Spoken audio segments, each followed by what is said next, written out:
this clip, we're going to start putting the steps together to prepare this. Now I want you to pretend you're having a guest or guests over for, instead of coffee, they're going to have hot apple cider. So we're not microwaving it any longer, we're preparing it for larger groups of people. So a couple of different ways you can do this. You can either prepare it on the stove, in a pot, any regular pot, and you're going to heat it up towards a boil.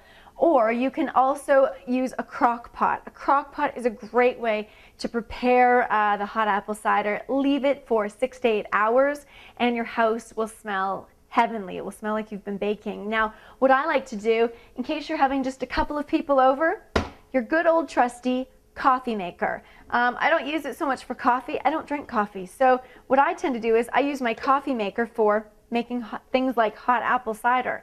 It's a great way to, instead of kind of like a crock pot, same sort of premise really, you're keeping it heated from the bottom and this constant heat and allowing everything inside it to infuse. But what we're going to do in upcoming clips is combine all of this together and start heating things up.